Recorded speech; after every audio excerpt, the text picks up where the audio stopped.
presentation is on, if everyone would mute. I don't know, Rebecca, when you might want questions. Are you going to stop for questions? Use the chat? Does it matter? Folks are welcome to use the chat. Is there like a raise hand feature with this? Yes, there is. There's okay. So people could raise their hand like I just did with mine. Yeah, that's great. And you know, this is a small group. I don't even mind if you want to interrupt me to ask a question. That's fine too. Okay, all right. Well, first of all, I want to thank Diane Reynolds for organizing this. Diane is here, and I'm sure she's going to enjoy it as much as we are. And we're also grateful to Rebecca Roy, the interpretive program manager with the Vermont State Parks. Rebecca, tell us all about state parks. Great. Thank you so much for having me. I have a presentation that I want to share.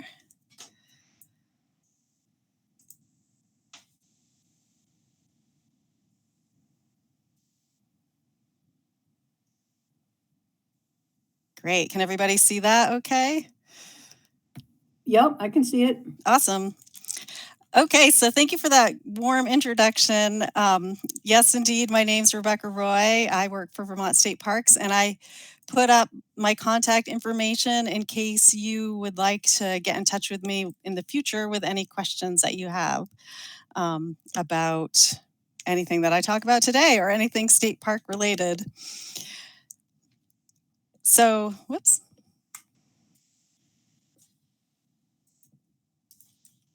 There we go. So to get started, I created a Padlet, and this is just a little place for you to go and share some things that you love to do outside. And I'm pasting a link to this Padlet in the chat. And what you can do is click on the link, and this tulip page will pop up, and you just hit this pink plus button, and it'll pop up a little space for you to write a note. And I'd like you to write down your favorite things to do outside, or if it's your favorite place to go outside, you could comment on those two things, what you enjoy doing outdoors the most and where you like to go do that. I'd love to hear that. So during my presentation at any time, feel free to go to that page and share, and we'll look at that together at the end of my presentation.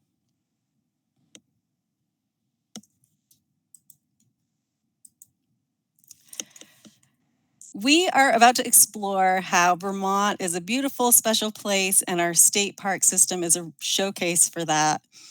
My earliest childhood memory was camping at this place, and maybe you recognize it, maybe you don't. This is Molly Stark State Park, which is in southern Vermont. And as I was talking with Martha before everybody joined in, she knows, and now you'll know, that I'm actually from Maine. I grew up in Maine, but my earliest memory, outdoor memory from childhood, was camping at Molly Stark because my family was driving across Vermont to visit some relatives in Ohio.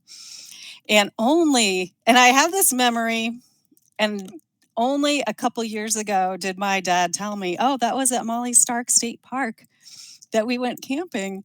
And it's just such a special memory for me, and that connection of now I work for state parks, and this is the experience that really set me on this path of what I'm doing today. And it was actually at a state park in Vermont, surprisingly. And what I remember from that time is the smell of a musty canvas tent. You all probably know that smell. I catch a whiff of that smell, and it brings me right back to that camping trip. Smell is the sense that we just carry the longest memory with. And so that musty camp tent smell really brings me right back. That canvas wall tent that we used when we went camping. I'm from a big family. I have 3 sisters and 2 brothers, so we're all piled up in a big tent that night. So what is your earliest childhood memory that brought you here for my presentation today? What was that thing that you did as a child that really sticks with you? And maybe you remember the smell from that, or you just remember the experience from that. Go ahead and add that to the chat if you feel inspired about what that early childhood memory was for you that made you curious about Vermont State Parks and wanting to talk about that with me today. So while you think about that, let's dive in a little bit. What makes Vermont so special? How do you feel when you drive into the Green Mountain State from neighboring states? Maybe you're crossing into Vermont from New Hampshire and you see that big green "Welcome to Vermont" sign. How does that make you feel? And you look at the landscape. It feels like, to me, it feels like it's a completely different continent, and it really is. It's so different from its neighboring states. Vermont has a really distinctive feel, and a big part of that is the topography and the geology here. And Vermont really is a separate continent. So, this is a fancy diagram that I drew to illustrate this for you. Um, 400 million years ago, Vermont was the east coast of a giant continent. So, as you can imagine, instead of having the Connecticut River, there was the ocean there. I mean, what could be more amazing than Vermont with a coast on the ocean? But that's where Vermont was, right on the edge of a giant continent. And there were all these microcontinents floating out there. And one of them floated over and slammed into Vermont a whole bunch of times. And yes, you see on the diagram, it was New Hampshire, with the rest of New England. New England was attached to it. And the force just ramming into Vermont folded Vermont into those north-south mountain ridges and valleys that we have today, which is why we have those beautiful ridge lines, and also why we pick on New Hampshire by calling it things like upside down Vermont, which is, I think, is hilarious. Forgive me if any of you are from New Hampshire. And as a result, because of this traumatic event that happened 400 million years ago, we have just beautiful mountains all over Vermont. We have beautiful mountain state parks like this one here, which is Coolidge State Park, which has, in my opinion, the most beautiful lean-to views in the entire state park system. Coolidge State Park, visiting Coolidge State Park is like traveling back in time. It remains essentially the way it was when it was first created in the 1930s. And it's known for its rustic feel and hillside campsites that give way to these huge dramatic mountain views. And it's very close to the Calvin Coolidge Historic Site, where President Calvin Coolidge was born and actually sworn in as president because he was in vacation in Vermont at the time. But the developed campground that you can see in this picture is a centerpiece of this almost 22,000 acre Calvin Coolidge State Forest. So it's the largest state-owned land holding in central Vermont.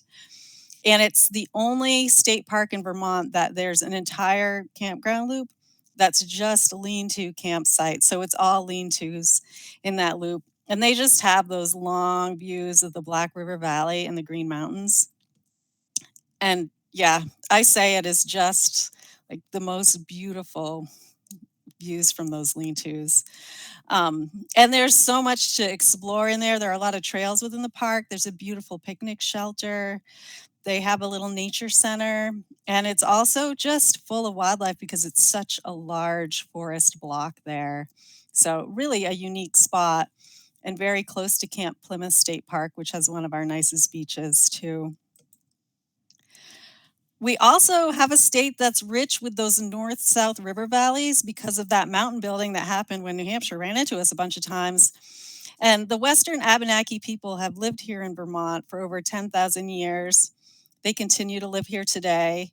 This here in this picture is the West River in Jamaica State Park. And this river, the West River, was a major travel route for Abenaki people. They traveled with canoes from here down to the Connecticut River and beyond, and in the other direction, up to Lake Champlain and beyond. And we did an archaeological dig in the Day-Use area of Jamaica State Park in 2010. And it revealed stones originating all the way from northern Maine and a pottery shard from the Haudenosaunee people, which were from the Ohio River Valley. So people were traveling through Jamaica from these places, but also we know that the peoples living here at the time were also trading with people from these places. Um, and this river, the West River, and all the rivers in Vermont are still travel lanes for people. Our roads are mostly next to rivers. So we're still using that as a travel lane today, and our wildlife travel those river valleys.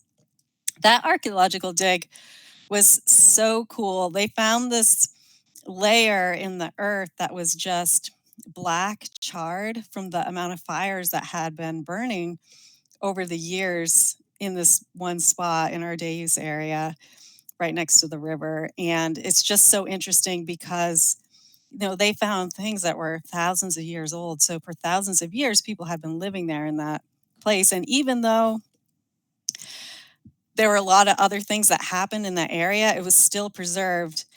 And our rules are we don't disturb those those sites unless we absolutely have to. We did that dig because we had to replace some water lines, and I think it was like a pump in that area. So we had to dig into the earth. And so we did the archaeological dig there.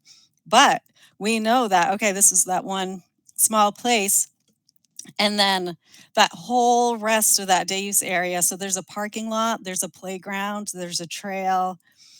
Underneath all of that, we know there's got to be thousands of other artifacts that are just going to be preserved in the earth until hopefully we never have to dig in there. But if we do, we'll do another archaeological dig to see and protect what's there. So just fascinating. And because we have all these mountains, we have all these cold and fast moving rivers. Vermont's very famous for that, which makes for perfect habitat for cold water fish like this beautiful, beautiful brook trout from Jamaica. Here's a map of Jamaica State Park. It's located in a bend in the West River, and it's just a half a mile from the center of Jamaica Village. So you can camp there and walk to town to get an ice cream, which I have done that.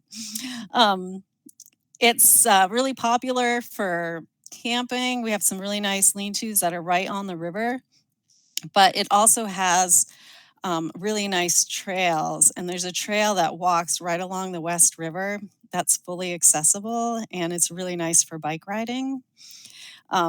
In addition, we have trails that lead up to a really nice viewpoint and a waterfall. Those are kind of more rugged single track trails. And there's also swimming at the Salmon Hole in the West River, which is a really just, if you like swimming holes, it's a really nice swimming hole because it's really deep and there's some rocks that you can jump off of to go in, or you can just gently wade in if you prefer to swim that way. So some cool history from Jamaica, some more history. Okay, there's a lot of history in this park. Is that there was a narrow gauge railway that ran through the park, which is now that trail that goes along the river. It was the West River Railroad. And I select this picture of a train accident because it was very prone to accidents. The West River Railroad operated in Jamaica State Park from 1881 to 1936. And it transported passengers and cargo between Brattleboro and South Londonderry, primarily serving to export timber and agricultural crops from the West River Valley. But it was just famous for delays, frequent delays, and all kinds of problems. In 1927, well, you maybe heard of the flood of 27, a major flood wiped out a bunch of it, and it never really bounced back after that. Those narrow gauge railroads were just kind of fraught with disaster, and it was hard to fit it in there because they had to blast away rock. And so just eventually they gave up, and that is now our multi-use trail that we have, which is, it's a great trail, and you can see some of the debris left over from the railroad, which is really fun. Oh, Carl made a comment. I first saw Vermont crossing the Champlain Bridge from New York after camping in nearly continuous rain for 2 weeks in the Adirondacks. Oh, in the middle of the bridge, which I assume is a state line, the clouds parted, the sun blazed forth. I may have heard harps and trumpets in the distance. We knew we were arriving home. I never left. Oh, I love that. Thank you for sharing that, Carl. That is the feeling of Vermont. Thank you for sharing that. So, not only do our rivers tend to go north-south because of the steep topography we have, but our lakes tend to do that too. Like this is looking down at Echo Lake, where Camp Plymouth State Park is. And I mentioned Camp Plymouth a little bit because it's close to Coolidge. Here's a map of Camp Plymouth. This is another interesting park with an interesting history. It's rich in history from the birth of our nation right up to present day. The Crown Point Military Road went through the park. It was authorized for construction in 1759 to connect strategic military posts at Fort Number 4 in Charleston, New Hampshire, to Crown Point on Lake Champlain. The military road was instrumental in moving troops and supplies in both the French and Indian Wars and the American Revolution. Later, this road became an important route for commercial traffic. You know, early Vermont, when European Americans were first arriving here, there were no roads. And so having even this one road was really important to get supplies through. And so today it's called Scout Camp Road, and it follows part of that road's original route. A farm was established on the property in the 1840s. And one day in 1850, a young man was fishing in Buffalo Brook and discovered gold. And he tried to keep it a secret, but people found out. And by 1855, it was known as Gold Brook, and commercial mining operations were setting up. And people were using crushers and really seriously trying to get gold. And prospectors flocked to the area. It was a gold rush, but nobody really made it rich. There are rumors that people earned more than $13,000 during that time, but no, it hasn't been confirmed. So no one really knows. Most of the gold is what's called placer gold, which means it came from somewhere else and was deposited by glacial action. So the glacier, as it melted and receded, it dropped gold. So, you know, we don't know where the source of the gold is. But interestingly, when Irene happened, it jumbled it all up and that placer gold started to emerge again, and people were finding it in the park and up on Gold Brook. So maybe if you like gold panning, you can check that out too. But so further into the history, the park, the area where the park is in 1925 became a girls' summer camp. It ran for a couple of years, and then the Boy Scouts of America purchased it, and it was a Boy Scout camp, which the park is named after the Boy Scout camp name. And at its height, it included camping for 10 troops, a trading post, archery range, rifle range, waterfront. And then finally in 1984, it became a state park. And you can kind of, when you go and visit, you can kind of see it does look like it used to be a Boy Scout camp. We have some buildings there, some cottages there, which we rent. And it has more facilities than you might see in a typical state park. There's actually what was the dining hall of the Boy Scout camp is something that you can rent. It has a kitchen, room for people to sit inside and eat. Camp Plymouth is one of the favorites for renting out for wedding events and other events. But it has this beautiful beach on Echo Lake. The swimming there is great. And we usually have a food truck there with just like fantastic food. So I have a 10-year-old daughter. We love visiting Camp Plymouth. It's one of our favorites. And lakes like Echo Lake at Camp Plymouth are great habitats for lots of animals. Maybe you've seen these friends before. This is an American black duck. This is something that in the park you're most likely to see. Have any of you seen any interesting animals around Vermont?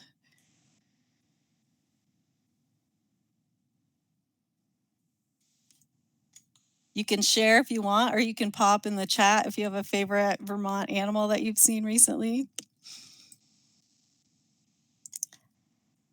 So, Vermont was not always the beautiful 75% forested green oasis we see today in places like this is Woodford State Park in Woodford. Land use in Vermont has changed over time. Woodford, I can't pick a favorite state park. I also really love Woodford. Here's a map of Woodford. You can see it's a pretty big campground area. And at 2,400 feet in elevation, Woodford is the highest state park campground in Vermont. So it's up on this mountain plateau, and it surrounds Adams Reservoir, and it has high elevation spruce fir birch forest covering the park. And the park borders the Green Mountain National Forest. So we're talking about a huge block of forest. And in that part of the Green Mountain National Forest is the George D. Aiken Wilderness Area. So there's actually wilderness connected to the state park.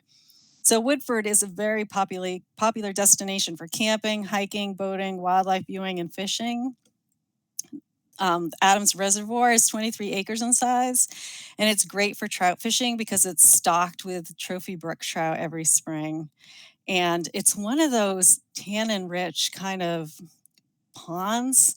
The water is that like brownish tannin kind of color that you feel like you're really in the mountains when you're swimming in it. It's really such a beautiful place to go and paddle around. Or you can see part of it. We have a trail that goes around the reservoir, which is really neat. It's really a beautiful, beautiful place. So earlier we talked about how New Hampshire slammed into Vermont and made all of our north-south valleys and ridges. And since we're on a different continent than New Hampshire, we also have very different soils. Our bedrock is metamorphic rock, and the bedrock is the foundation of the soils that we have. And as a result, we have very calcium-rich soils in Vermont, which are called rich soils. It's not the case in New Hampshire because they have a lot of igneous rock. And so you see the sandy soils and white pines all over New Hampshire. But here in Vermont, can you guess our most numerous tree? What tree do we have more of than any other tree?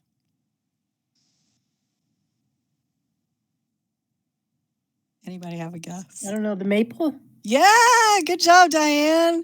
Yes, the sugar maple. We have more sugar maple trees than any other tree species. And part of the reason is that we love sugar bushes and people maintain their forest habitats to have a lot of sugar maples, but we also just have that rich soil that sugar maples love. And as a result, we have a lot of sugar maples. And they provide us with delicious maple syrup. And they also provide us with those beautiful views in the fall because sugar maples are the ones that tend to turn orange.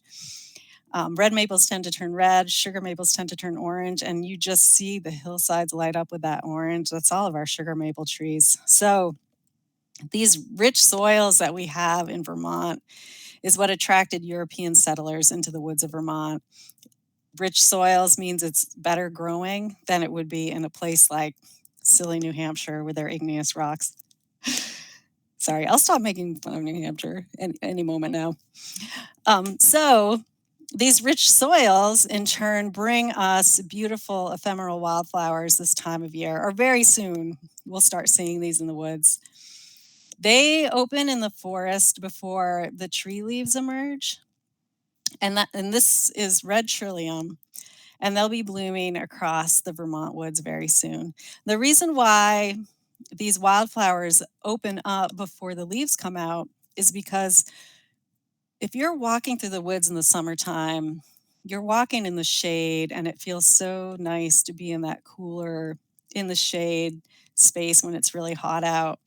But if you're a plant growing on the forest floor, you're having to grow in that shade, and it's hard to make the food that you need for photosynthesis if the sun isn't touching you.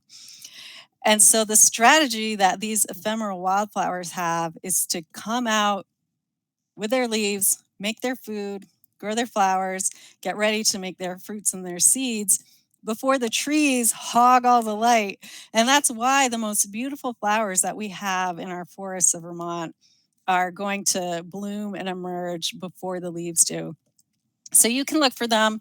It's a little early for me to be talking about them being out now, but later on in April, look for them in the woods. You can start with looking for the trillium. They're easy to spot.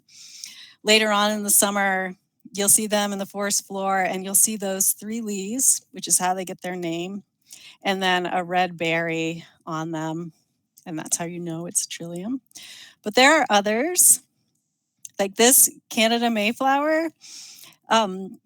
These are some of the first green leaves that emerge on the forest floor. You'll see huge patches of them in the forest, those fresh green leaves. There's nothing like seeing fresh green this time of year in the spring. And these little white flowers turn into these little brownish, reddish berries in clumps that you'll see later on once the leaves come out.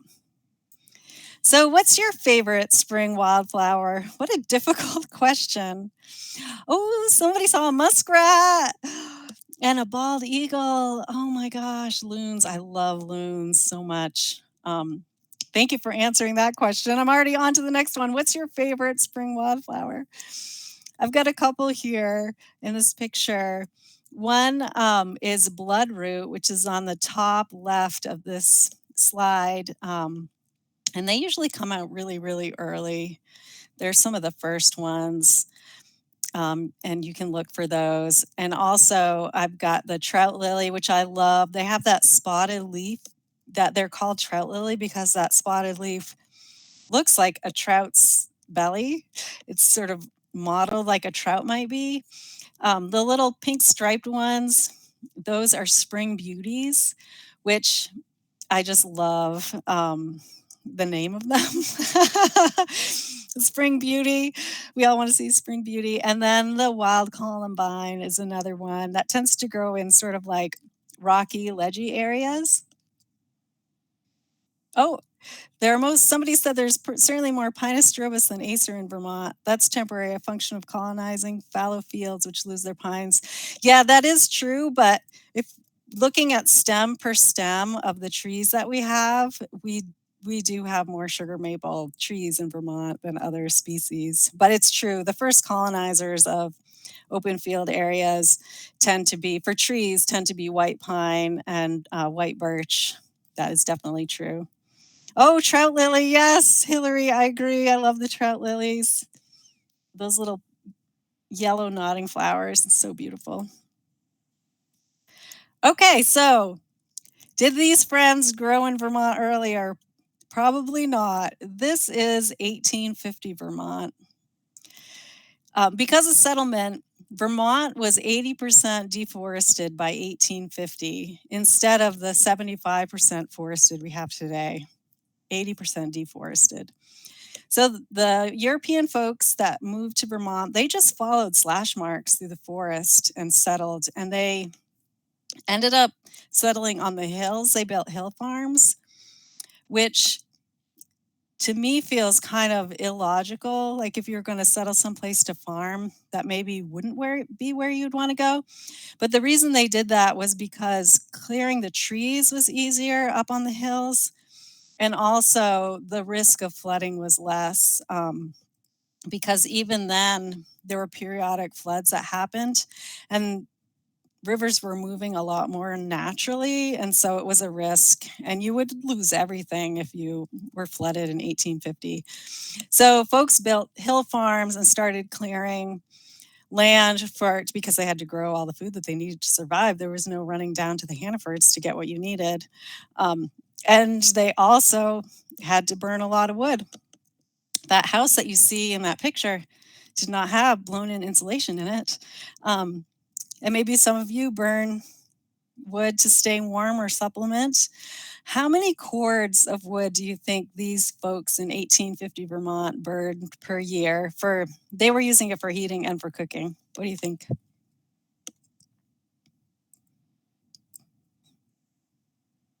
Maybe 8? That's a good guess. But get this. Thank you for guessing. 40 cords of wood a year. So that is an acre of trees.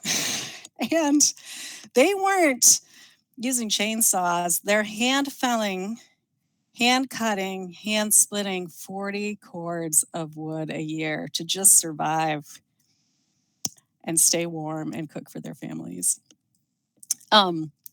So it was hard living in Vermont then. And another reason farming and settlement took off and forests were cut was that sheep farming took off exponentially because Vermont farmers for a while had the monopoly on merino wool.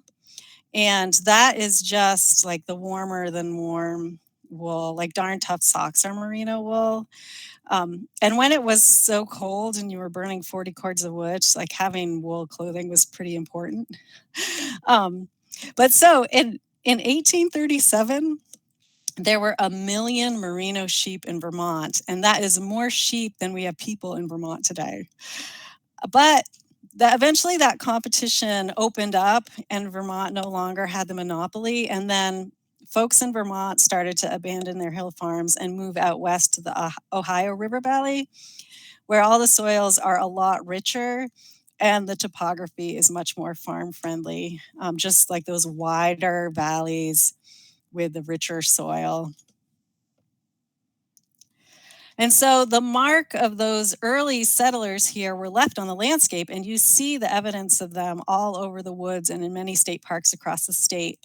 And this is a photo from Lake Bomazine State Park, where the remnants of the West Castleton slate mining community remain inside the park. And we see stone fences in the woods all around the state, cellar holes, historic plantings, and other remnants of the past life that live on. But this is interesting, this slate structure in the park. And so Bomazine has several quarry holes and colorful slate rubble piles. It just looks so different having that kind of landscape, and it reminds us what that time period was like. The quarries provided slate for the West Castleton Railroad and Slate Company, and there were 60 to 70 buildings that used to be between Glen Lake and Lake Bomazine. And you can see several buildings and foundations in the park. We have a self-guided slate history trail that you can hike, and it's guided reading the guide, so you can look through the bygone area of slate mining there. And so Bomazine is such a cool park. I added this picture that I took from the beach house looking out at the waterfront area. It's a beautiful place to go swimming, but there's also really great hiking there. There's a trail that goes from Bomazine to Half Moon State Park, but there's also trails that go along Glen Lake, which is sort of a more remote lake where there's swimming, hiking. You can walk in and swim, jump off a rock into the lake. It's pretty beautiful. And boating and fishing are very popular on Bomazine. It's a very large but more kind of shallow, warm water sort of lake, but great, great, great for swimming and water snake habitat. But all the things that we find in the woods tell us interesting stories about the past. And sometimes the evidence that we find is easier to figure out the story than others. And our state parks all have a rich history with its own unique story. Like the super fancy picnic shelter at DAR that was featured in the movie What Lies Beneath. When they filmed the movie, they paid to redo the picnic shelter there, so it's gorgeous. And these beautiful, peaceful Zen gardens at Taconic Mountains Ramble State Park. And of course, Vermont's very first state park, Mount Filo State Park, established in 1924. We're just a couple years away from our 100-year anniversary of our first state park. And you can clearly see why this was protected when you look at that view. I shared with you that I'm from Maine, and my Mainer dad always jokes with me about how in Vermont we wasted all of our lakes on one big lake, which is Lake Champlain. And I mean, my dad is kind of right. Lake Champlain is a really, really big lake and a wonderful natural resource for plants, animals, and for park visitors too. So Lake Champlain is 107 miles long and 400 feet deep at the deepest point. What do you think lives down there at 400 feet deep? Sturgeon. Sturgeon live down there. Sturgeon are a prehistoric fish living in those depths. Lake Champlain is also known as a world-class fishery for lake trout and bass. And there's a rare turtle living in Vermont, which would not be here if not for Lake Champlain. It's the spiny softshell turtle shown here. Map turtles also only live in Lake Champlain and otherwise would not be in Vermont if not for this one big lake. So Lake Champlain provides habitat for a wide variety of plants and animals because of the diverse ecosystems present, including these beautiful sand dunes at Alberg Dunes State Park, which if you like beautiful sandy beaches, I encourage you to visit Alberg Dunes. That sand is that white fine sand and the beach is shallow for a long way out. It's just such a beautiful place to go swimming. One of my favorite places to go swimming. And traveling, so if you go to Alberg Dunes and you travel back down Route 2, you can enjoy some other beautiful Lake Champlain views and swimming at Sandbar State Park, which is one of the many parks built by the Civilian Conservation Corps. Here's a map of Sandbar State Park. So this is a natural sandbar located between South Hero Island and the Vermont mainland. And the sandbar is the result of the Lamoille River just washing sediment downstream for thousands of years. And that material sank to the bottom as the river emptied into Lake Champlain, which eventually filled the lake enough to create this marshland south and east of the park, and then the sandbar to the west. And so without that sandbar, the depths here would be over 150 feet deep. But because of the sand, we have this beautiful beach and perfect place for swimming. So it's in a really unique place. And it's also just a great place to have a picnic, easy to get to, right on Route 2 for a swim and a picnic. So the CCC that built Sandbar State Park, it was one of the federal public works programs set up under President Franklin Roosevelt's New Deal, and it employed thousands of young men who lived paramilitary style in camps they built around the country. And the CCC built about a third of the state parks in Vermont, which also includes Elmore. This is the beach house of Elmore. Elmore State Park has a popular campground, wonderful hiking trails up Elmore Mountain, and this beautiful beach for swimming. Again, just a great place for swimming and hiking and camping. The CCC also built New Discovery State Park and Groton State Forest, among many, many other state parks around the state and a lot of things within Groton State Forest. This is one of the remote campsites at Ricker. State parks are not just a treasure trove of history, but they also provide unique habitat for plants and animals, like this loon nesting at New Discovery. Loons are water birds. They only go on land to nest and to incubate their eggs, and their legs are placed so far back on their bodies it makes them excellent swimmers, but they move awkwardly on land, and loons are like airplanes. They need a really long runway for takeoff. I'm going to try to play this song. I might not be able to do that.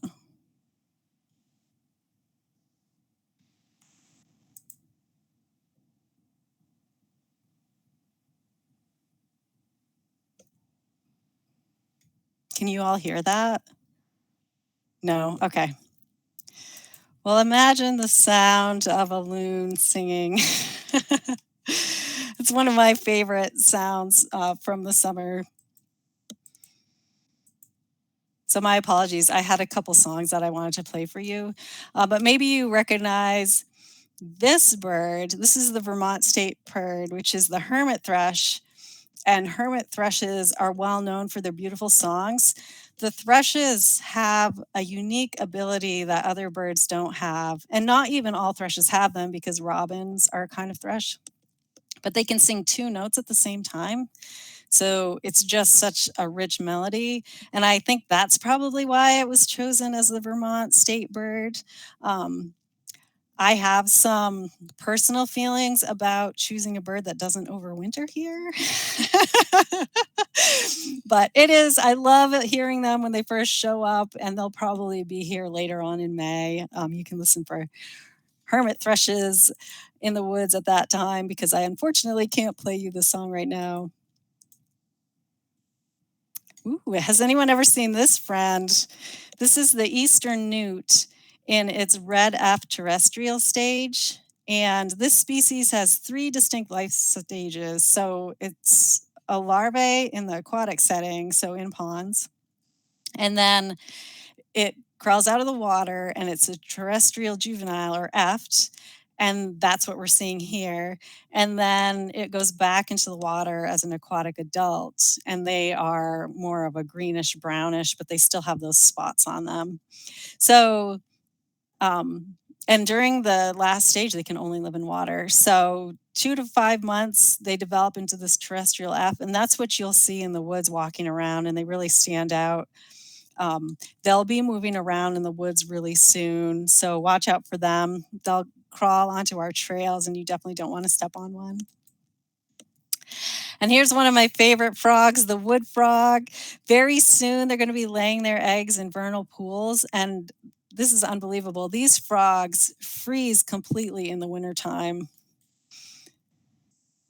And as you are cleaning out your yard, getting ready for summer, it's a really busy time for amphibians. And after the wood frogs, so later on in May, American toads will be laying their eggs in vernal pools in the woods.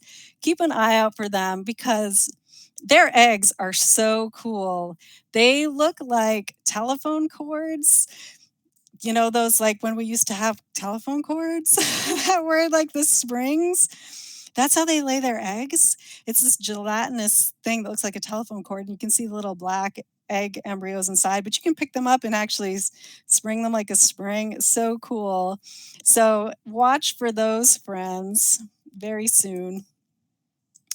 And we also have in our state parks great habitats for a lot of different mammals, including moose. We see moose mostly in the parks in the Northeast Kingdom, but they, we've seen them at Woodford too in the South. They like that high alpine habitat in the summertime when it's hot. And then we do see a lot of bears in state parks.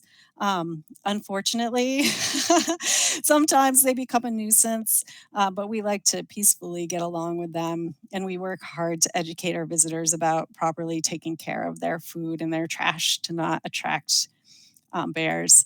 And then the old campground favorite, chipmunks. Oh, Nancy found toad eggs in the Huntington River one year. She chicked some and hatched them in an aquarium. That is so cool. I love that. I love that. So chipmunks are one of our most populous mammal that we have in state parks and are curious and funny and just our campground favorite. So we have 55 managed state parks across Vermont, and each one has its own unique natural and cultural resources to experience and explore. And I want to now go to the Padlet to see what comments you added for your favorite outdoor activities that you like to do. So I'm going to stop sharing this.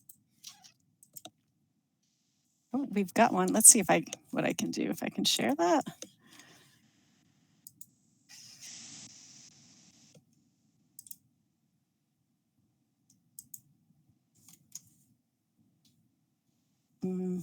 I don't think I can share it, but if you all want to look at it on your screen, it's because I have it on a tab right next to our meeting.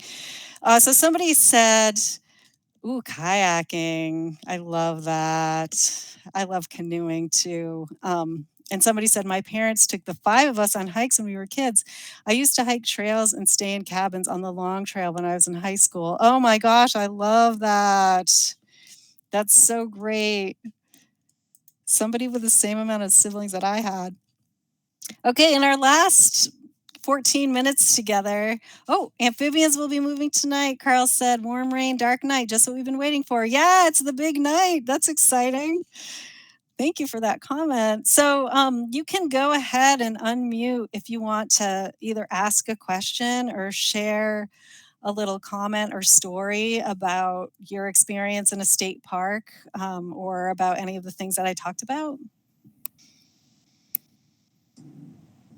Rebecca, you may not know the answer to this, but I was intrigued with your tectonic plate diagram and explanation.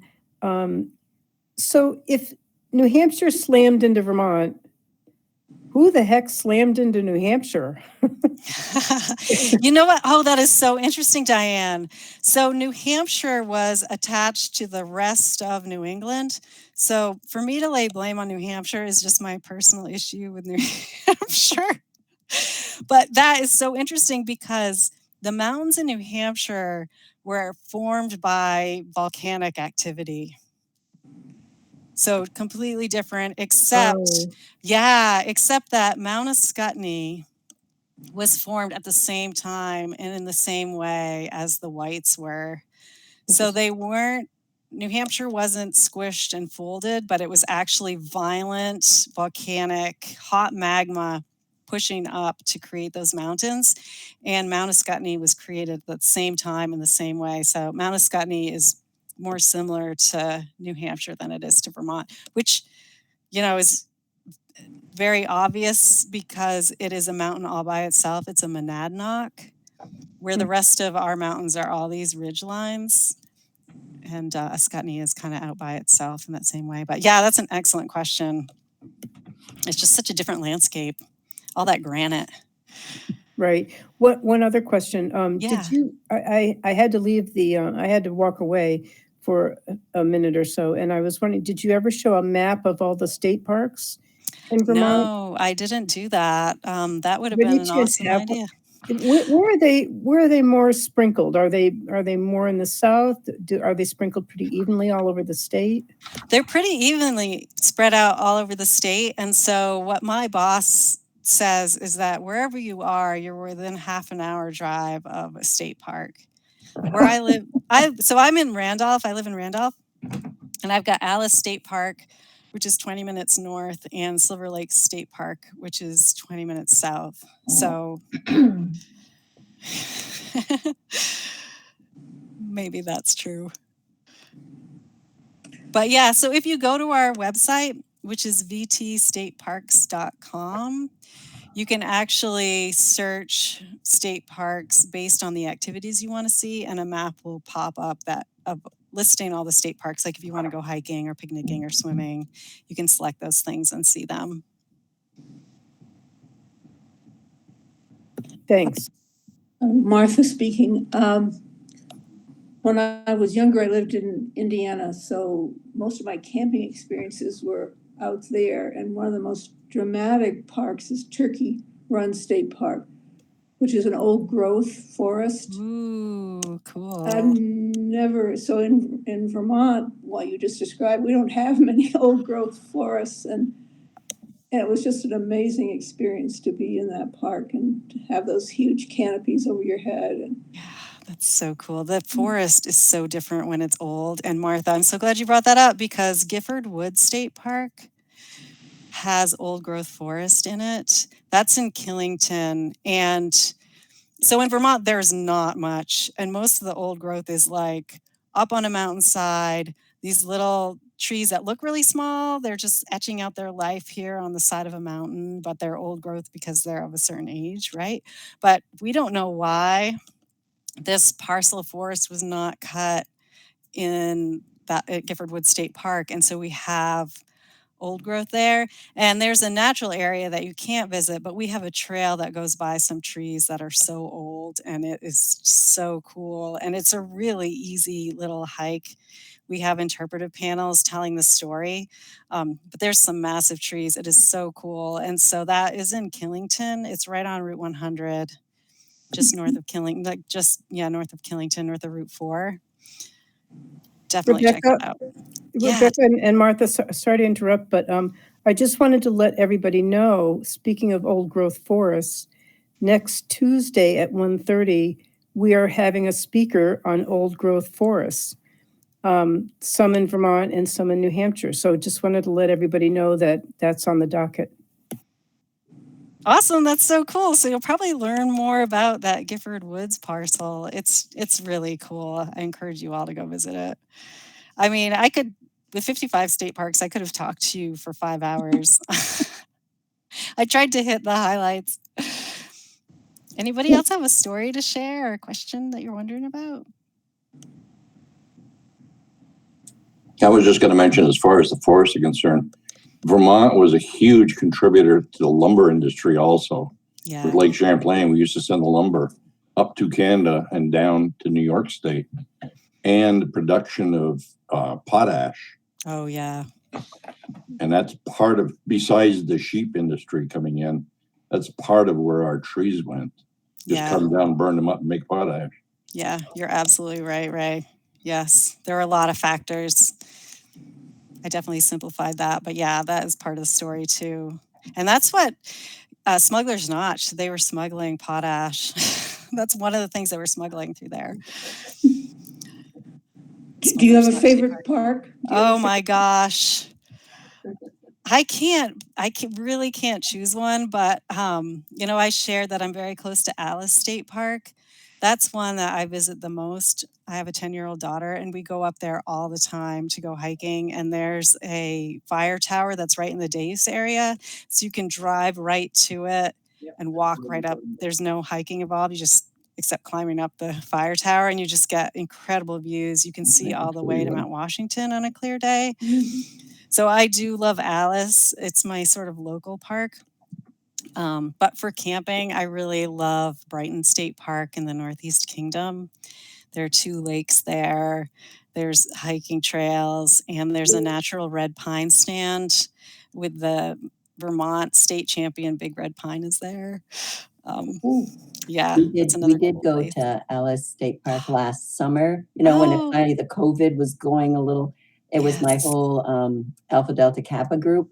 Ooh, nice. We ended up going, and so we climbed the tower, and it is a gorgeous view. It is. It's so beautiful there. I'm so glad you visited with your group. Yes. So yeah, there's a beautiful picnic shelter there, and Ellis is the only state park that we don't charge day use fees, so you can just go in for free. Camping you would have to pay for, but you can just go in. And so if you bring all your friends, it's like a free outing out in beautiful nature. So definitely check it out. Great. I'm glad you went.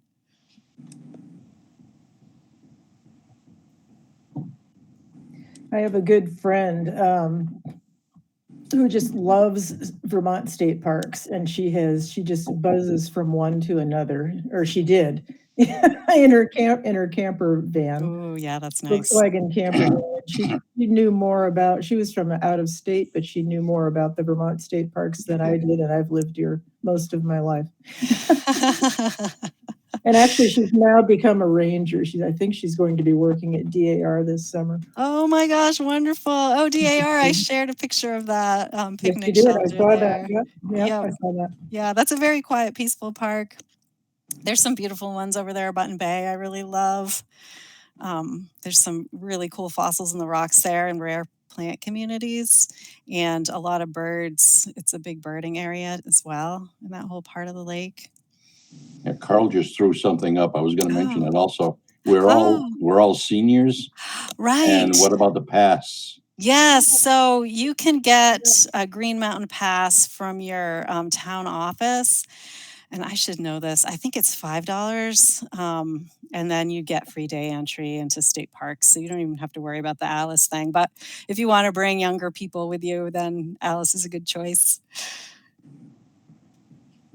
That's great. Thank you, Carl, for bringing that up. And Carl also said Williams Woods in Charlotte was never cut. It's small but nearby Nature Conservancy land. Oh, I didn't know about that. That's cool. So there's little tiny pockets around, but mostly Vermont was pretty cut over.